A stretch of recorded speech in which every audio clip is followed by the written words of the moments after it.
We're going to look at Christ's example of self-care here in a minute, but first I want to look at why is there a mental health push right now?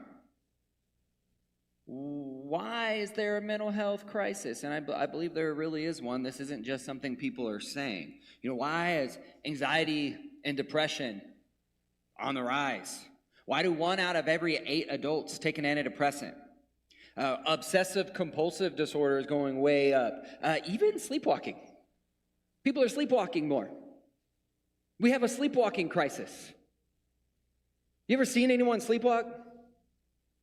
It's creepy. It's a crisis. I had a friend do it in middle school, and he was walking around all creepily, and I said, "Dude, what are you doing?" And he said something weird, and I said, "Are you asleep?"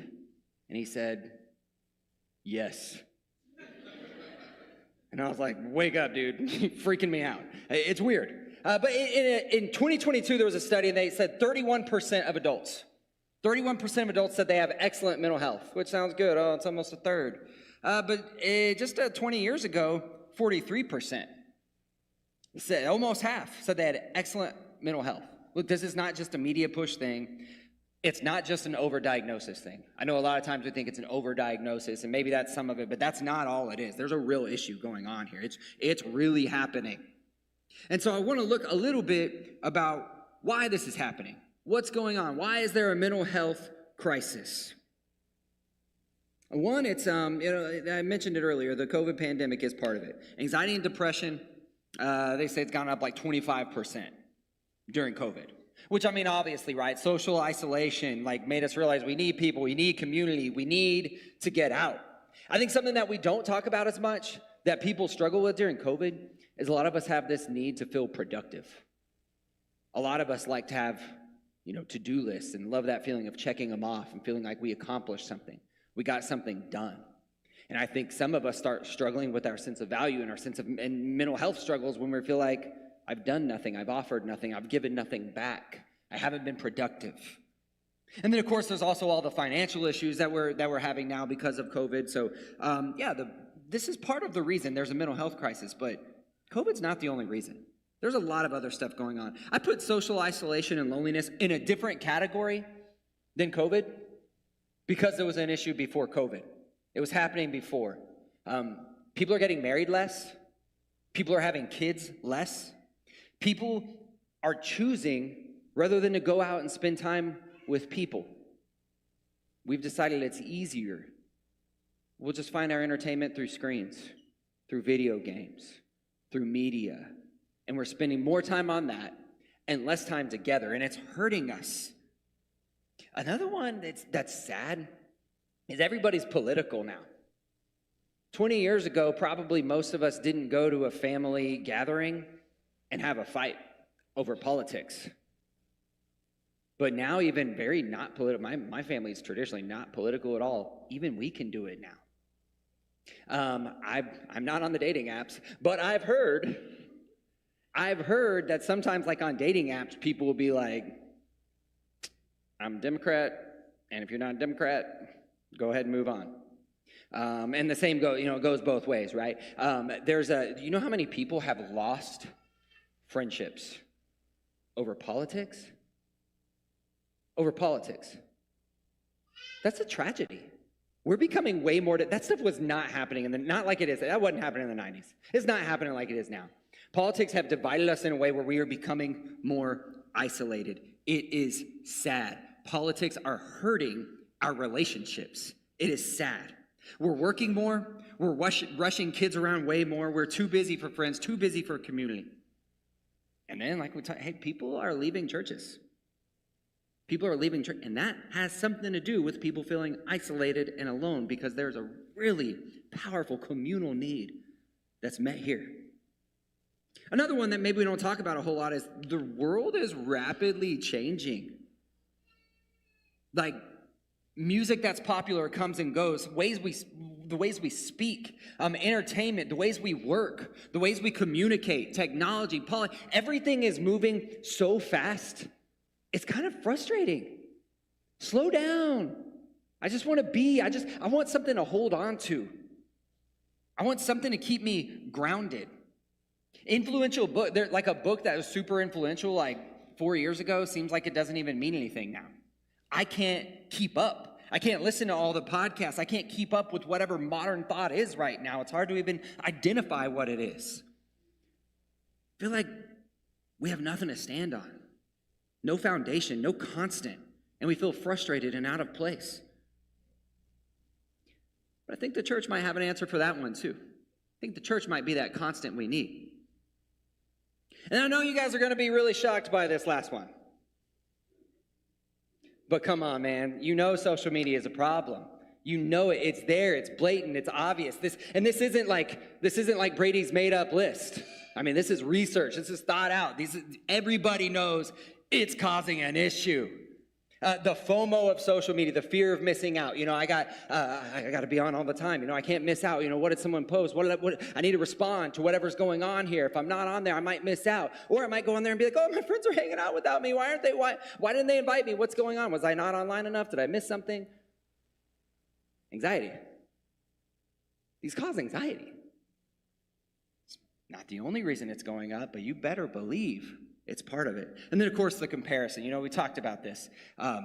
You're comparing yourself to people on social media that are creating a fake ideal, something carefully curated through multiple pictures, multiple shots, multiple filters, and they're showing the greatest highlights of their lives. And so you kind of tend to look at it and you think, well, my life's not as good as this person. They're so beautiful, or they have the perfect family. They have it all together. They must do nothing except count their money and go to cool places and live in awesome houses and drive cool cars. But look, they don't post about their problems. People aren't posting about their problems. If you really saw a glimpse into their real lives, you might see something different. People aren't posting about their debt. They're not posting about their disappointment. They're not posting about their dissatisfaction with a lot of things going on in their lives. They're not posting about the fight they just had with their spouse. They're not posting about the broken relationship with a friend that they really wish was different. They don't complain about work or the boss they hate. Okay, some do. But you really shouldn't do that. Actually, you know what? Don't do any of this stuff. I'm not actually saying you should go and complain online. I'm saying the way social media is designed, it is designed to have you do that. It's not your fault. You're not really bad. It's just like, hey, that's just how it's designed. You're going to put the good stuff and not the bad stuff. It'd be weird to put the bad stuff. You might be judged for putting I would probably judge you for putting the bad stuff, if I'm being blatantly honest.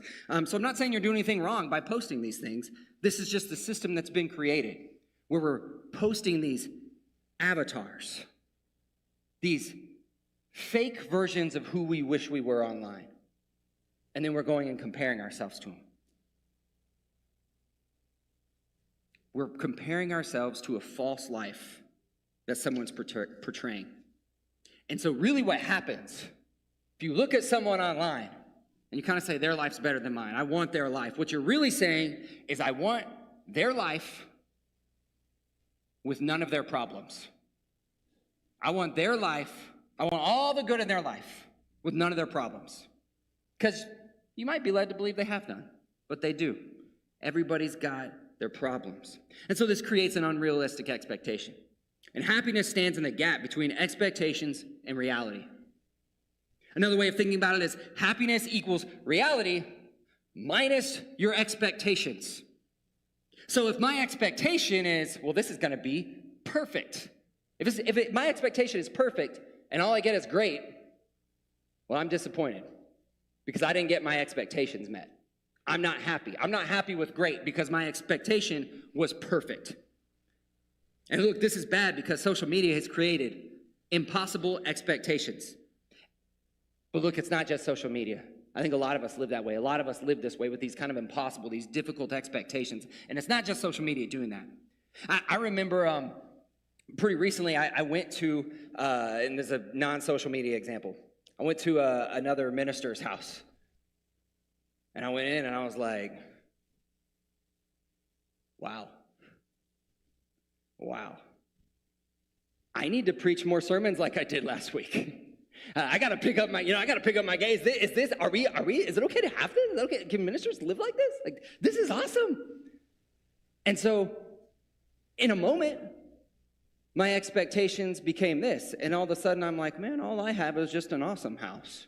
You know, my expectations, but, you know, they say comparison is a thief of joy. It's a similar concept. My expectations were raised to this, and so all of a sudden I become disappointed with what I have.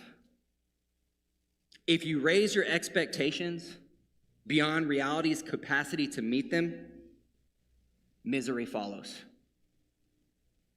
If you raise your expectations beyond reality's capacity to meet them, i.e., like if I'm looking at this person's life and I want all their good and none of their problems, misery is going to follow. More realistic expectations with your life and what you should have, that might help a little bit with mental health stuff. And so I want you to think about it. Where are your expectations unreasonably high? Possibly based on comparison to others. What great things do you have? What great things do you have that have been cheapened due to unachievably high expectations? I'm not saying social media has got everything to do with it, but social media might have something to do with it. And so look, we've gone through this. There's a real mental health issue in our world and in this room with all of us. Having a mental health issue means you're human. It doesn't mean you're weak. It doesn't mean there's something wrong with you. It doesn't mean you're bad. It means you're human. Everybody struggles with mental health stuff. And that's okay. And so what does Jesus say about this? What does Jesus show us about this? So looking at this text again. See, if the news about him spread, all the more. So the crowds of people came to hear him and be healed of their sickness. But Jesus often, not just once, not just this, often withdrew to lonely places and prays. I think Jesus, in this moment right here, and maybe in a lot of moments, felt like a lot of us do. Like everybody wants a piece. Everybody wants help. Everyone wants my help. Everybody wants me to give. Everybody wants me to sacrifice, and I just can't do enough. Doesn't matter how much I do. Maybe you feel like that. Maybe you feel like you're just never going to be productive enough. You're never going to produce enough. You're going to be overworked and underappreciated, exhausted. You're going to feel like you're just a cog in the machine at work. No one really sees what you do. But what does Jesus do here? When he feels that way, he often withdraws to lonely places to pray. He's setting a nice example of several things that we can do for self-care. He's setting up boundaries with people. And we've discussed this recently, but he did not heal all the time. It wasn't nonstop. He wasn't present and available all the time. Jesus became unavailable. Jesus became unavailable to people. And so you need to set those boundaries. Our phones, our laptops, they connect us too much. They make us too available. And it sets up these expectations that we got to be at the beck and call of everybody. Family, friends, work. That creates anxiety. That's an anxiety issue. And so maybe at some points we need to switch off our phones. We need to have times where we are not on it. Space where we are unavailable. And not feel guilty about it. You don't have to feel guilty. Jesus did it. You don't have to feel guilty about sometimes being unavailable. Jesus did it. And so there's sometimes where it's like, dude, I'm with my kids. I am not taking this call. I'm having alone time and relaxing. I'm not going to answer this email. And if you're worried about that, some of you may be thinking like, well, if I set aside this for a minute, like it's going to be bad. People are going to be mad. Things are going to get done. And maybe you need to be upfront with that and tell people like, hey, I'm setting these boundaries. And some may not like that. But it's okay to set up those safe space, that safe boundary. There are times when Jesus was available too. Like, so I don't want to say just never be available. He wasn't being selfish. He did a lot of ministry, he did a lot of healing, but he took breaks for self-care. And that helped him to better do ministry. So don't hear me saying like, oh, treat yourself all the time. That's not what I'm saying. But there is space for boundaries. I wrote, don't look at it right now, but there's a bulletin article that kind of speaks onto that and finding that balance.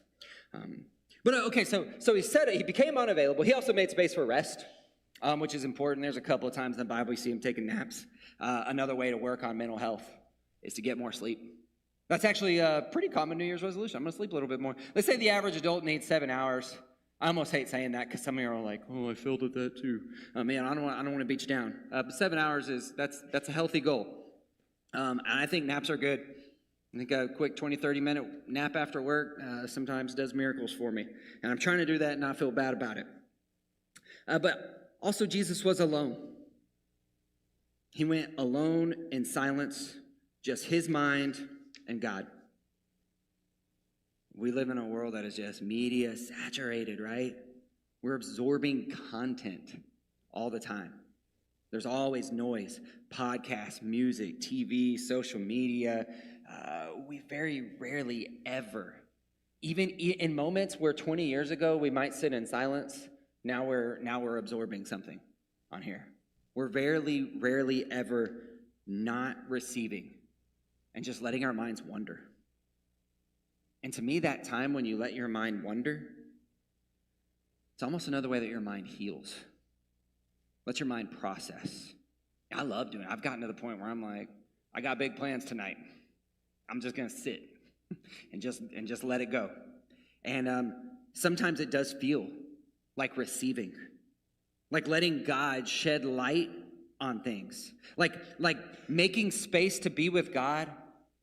And instead of hearing what the world says, hear what he says, and hear what he says about what the world is telling me.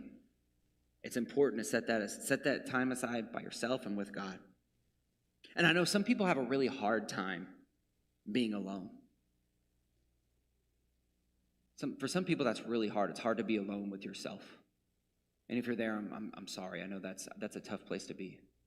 And if you're there, that constitutes as a mental health issue. That's something that needs to be worked on. That's something you need to learn to be okay with. And I hate to put that pressure on you, but that shows you there's somewhere that needs to be worked on if you can't be alone. And counseling can help with stuff like that. Going to see a counselor. You need to deal with some things. And maybe some of you should start. Maybe some of you should start counseling. I've done it plenty of times. I have an appointment Tuesday at 8 to go to counseling. It's important. If there's any stigma to going to see a counselor, I want to remove that. Everyone at some point needs a counselor. Plenty of people, plenty of you in here have gone to counselors and go to see counselors. And I've noticed a difference that it's made in some of you. I've heard your loved ones say what a difference it's made. It's a good thing to do. So please, if I could remove any of that stigma, I would love to. If there's stigma there. Going to see a counselor doesn't mean there's something wrong with you. It doesn't mean you're weak. It doesn't mean you're crazy. It means you're human. And it actually might mean you're a wise human who knows that, hey, I need some help, that I can't do this on my own. It's not a bad thing. If you're worried about money, I think you might be surprised that sliding scales and insurance can help with it. So don't let that keep you away. You also don't see, yeah, Jesus was alone. I know some of us have a hard time being alone, but he balanced that, being alone. And you don't see this in this text, so I want to show you guys one more. Matthew 26, 36 to 38. It's a different time in Jesus' life, but then Jesus went with his disciples to a place called Gethsemane. And he said to them, sit here while I go over there and pray. Well, that sounds familiar.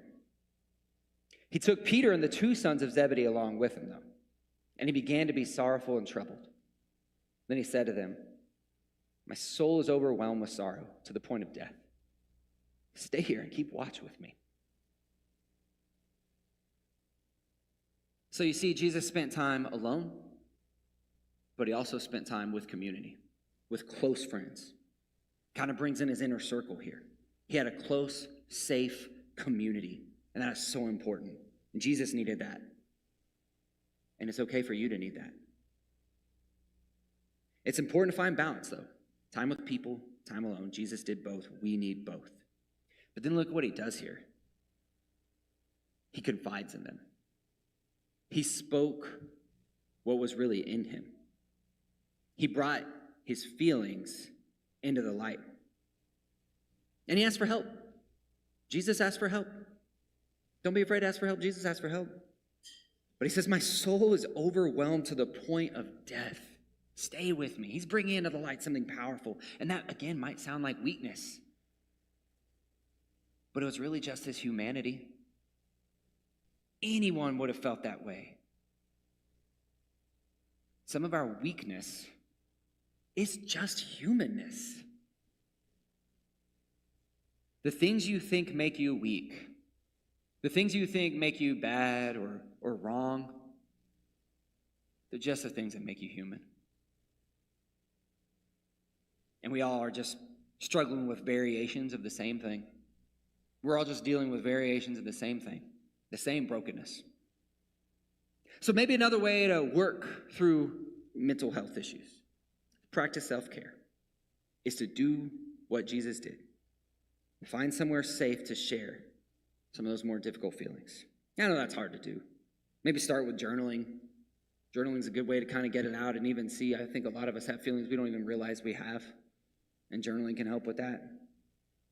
Maybe then with some close friends, a close friend, a safe friend. You know this won't be used against you. You know this won't be used to shame you. And again, counseling can be good. It's kind of nice to have this person who's outside of my regular life that I can, if I'm honest, kind of dump everything on. And of course, prayer. Both times, Jesus is praying. He's turning to God both times. So if you've got some mental health issues, everybody does. Maybe you have some self-care that you need to work through and that you need to tend to. Doesn't mean you're crazy, doesn't mean you're weak, it means you're human and you're not alone. And guess what? Jesus gets that too. He knows, Jesus knows mental health challenges. Jesus knows mental health issues. He knows emotional pain. He knows burnout. He knows rejection. He knows grief. He knows trauma. Jesus dealt with all the same stuff you deal with that causes a mental health toll. And he showed us lots of examples of how to deal with it. If you're here this morning and you're ready to work through some of those things, if you're ready to turn some of those issues over to God, if you need support and prayer from a loving community, if you have something in your life that you're ready to bring into the light, if you're ready to become clean, if you're ready to start the healing process, we invite you to come now as together we stand and sing.